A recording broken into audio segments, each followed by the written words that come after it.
Aquarius, tignan po natin kung ano yung mensahe para sa'yo sa loob ng 15 days. Keep in mind po na ito ay general reading lamang. So, hindi po lahat ay makaka-relate. So, be open-minded. Sa mga hindi pa po nakasubscribe dito sa ating channel, please subscribe na po kayo. And palike na din po ng ating video. At sa mga nais naman po mag-avail ng ating private readings, ng ating Evil Eye Amulet, ng ating Yards Bracelet, makikita nyo po yung link sa description box. Tarot Intentions by Aliana Reyes. Okay? Tingnan natin. Pwede nyo rin po palang panoorin yung inyong Sun, Moon, Rising, and Venus sign. Yan. Kasi yung iba sa inyo, pwedeng Sun sign yung pinapanood nyo. Tapos hindi po kayo nakaka-resonate. So, try nyo panoorin yung inyong Moon sign or yung inyong Rising sign. Your energy. Yan. We have 8 of Wands. Pwedeng may mga pag-travel, there's lots of communication here. Pagdating sa loob ng 15 days para sa'yo, may mga makukulayan po dito ng mga pag-travel, na mga plano. Tignan natin, ano pa yung mensahe.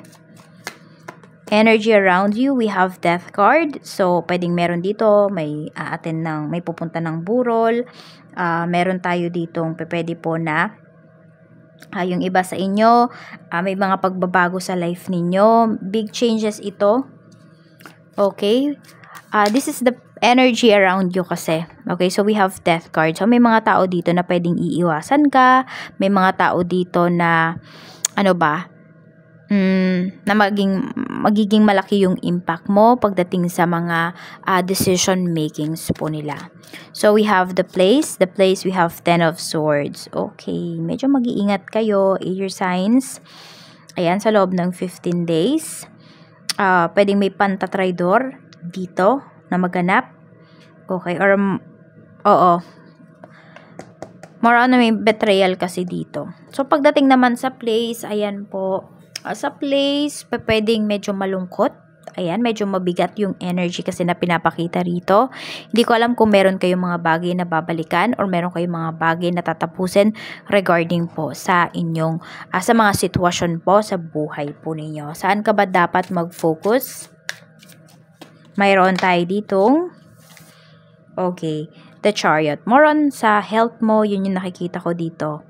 Ayan, sa mga bagay po na, meron din ako nakikita dito, dapat ka mag-focus. Meron ba kayong mga hinahandle dito na mga machine? So, mag-focus po kayo.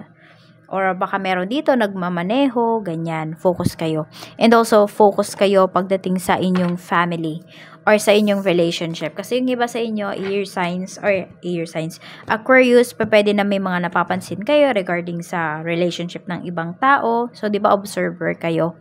So, pwede na, ayun, pansinin nyo yung relationship ninyo kasi baka mas marami kayong mapansin.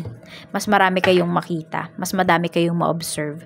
Ano ba yung mga bagay na dapat mo nang i-let go? We have Queen of Wands, we have Page of Cups. Okay, yung sabihin natin, may mga bagay kasi dito na minanifest mo, winish mo, pwedeng hindi talaga yun para sa'yo. So, i-let go mo na yun.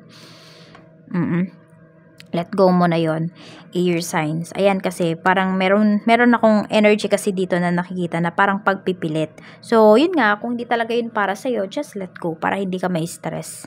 Okay, para po sa mga single, para sa mga, sa mga single mom, single dad, tingnan po natin yung energy. Tingnan natin para sa mga single. Energy natin, we have keys on a ring. So, madami daw kayong options dito. Madami kayong options pero parang wala kayong matipuhan. Sa mga single mom and single dad naman, we have wedding rings. So, pwede po dito na may ikakasal na yan. May new beginnings talaga sa life po ninyo. Ngayong 15 days na ito. Yung iba, pwedeng dito kayo ikakasal sa loob ng 15 days or pwedeng dito magpo-propose yung inyong person.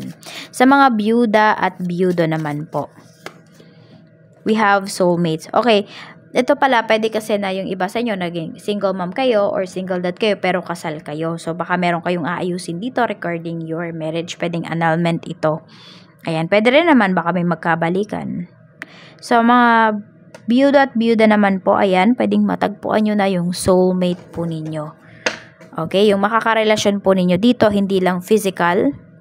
yung inyong relationship, more on spiritual din po yan. Sa mga talking stage or dating stage naman po, we have coffin. So, may endings na pinapakita rito. Pero yung endings na to, this can bring new beginnings. Okay, so pwedeng magle-level up yung inyong sitwasyon, yung inyong connection ng taong ito. Para naman sa mga no contact in separation, we have Hand of Cords. Okay, kasi nakabaliktad siya. So, yung person po ninyo, pwedeng hindi na yan magte-take ng risk para sa inyo. So, maybe it's time to move forward na. Sa mga in a relationship naman po, we have Cupid's Arrow. Ayan. So, meron lang hesitation dito. Hindi ko alam kung saan nag-hesitate yung person mo. Pero hindi naman pagdating sa feelings niya. Baka meron lang kayo ditong mga medyo may conflict ngayong araw na to. Ayan. Ay, ngayong 15 days na ito, may mga conflicts kayo. Ayan. So, pwedeng makikita mo yung search history ng person mo at medyo magugulat ka sa mga sinesearch niya. So, pwedeng yun po yung pag-aawayan ninyo. Tapos, yung iba sa inyo parang in denial kayo na hindi yan kayang gawin ng person ko. Tingnan natin, sa mga married naman po, we have Mirror. Okay, so may pagtahimik dito. Pwedeng pares kayong moody ng person mo. So, tahimik lang kayo dito ngayong 15 days. Tignan po natin, new source of income. Meron bang new source of income na paparating? So, we have King of Pentacles. Mayroon po, ayan. Okay, yung iba naman sa inyo, pwedeng new source of income ito. Some of you naman, pwede na binalikan nyo lamang po ito. So, kung dati parang hindi kayo kumita dito, so nilet go ninyo, ngayon naisipan nyo ulit balikan. So, ayan po, pwedeng kikita na kayo. Nasasabihin nyo, sayang pala, tinuloy-tuloy ko to. Maganda pala to. Tignan natin, pagdating naman sa iyong kaperahan, kamusta yung energy? We have 9 of Cups. Ayan, madami ka ditong ma-achieve pagdating sa kaperahan mo sa loob ng 15 days na to. Pwedeng kung meron kayong nire-reach dito na goals pagdating sa inyong kaperahan, makukuha nyo po yan, air signs. Ba't pa air signs sinasabi ko? This is for you, Aquarius. Ayan. Tapos na yung kay Gemini tsaka kay Libra. So, tignan natin. Pagdating naman sa promotion, any promotion po, pagdating sa career, we have 8 of Swords, wala pa. Pwedeng nagbubulag-bulagan pa yung mga seniors dyan, yung mga boss mo. Wala pang pinapakitang promotion dito. Okay, sa mga naghahanap ng trabaho, we have the Star. Okay, so pwede po napakalaki ng chance na makahanap na kayo ng work, na matanggap na kayo sa work, or for interview na kayo ngayong 15 days na ito. So, sulitin nyo po ito. Sa mga may current job naman, we have 2 of Wands. Ayan po. So, merong pag-travel yung iba sa inyo regarding your career, regarding your trabaho. So, meron dito pwedeng nasa vacation kayo at patapos na yung vacation po ninyo. Ayan, kaya siguro yan yung pinapakita sa atin, yung tapos na yung vacation ninyo. Vacation is over na. Ayan po, kaya meron dito, ayun, balik trabaho na naman.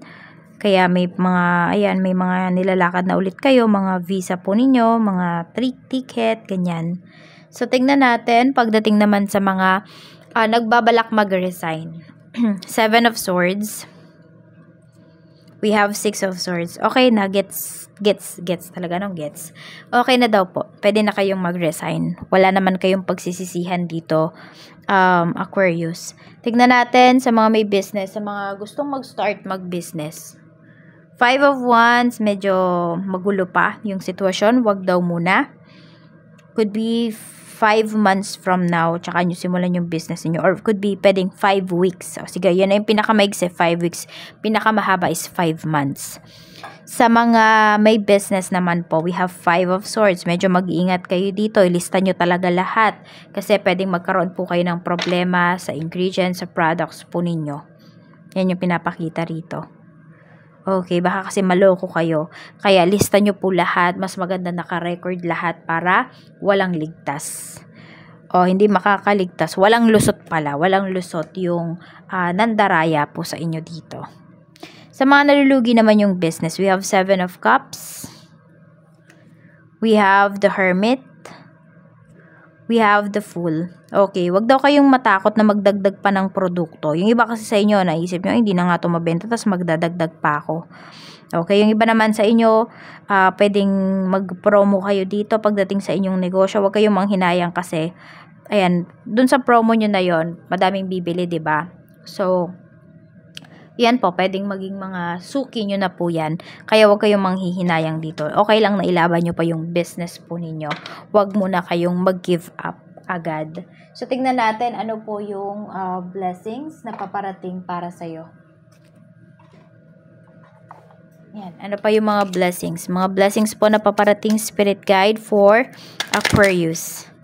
Mga blessings na paparating for Aquarius this 15 days. Mayroon tayo ditong naked. We have doctor. So, meron ba dito masu-surgery? Okay, bakit siya blessing? Kasi pwedeng yung sakit nyo, pwede pang daanin sa surgery. And yung iba sa inyo, pwedeng may pampa-surgery po kayo dito.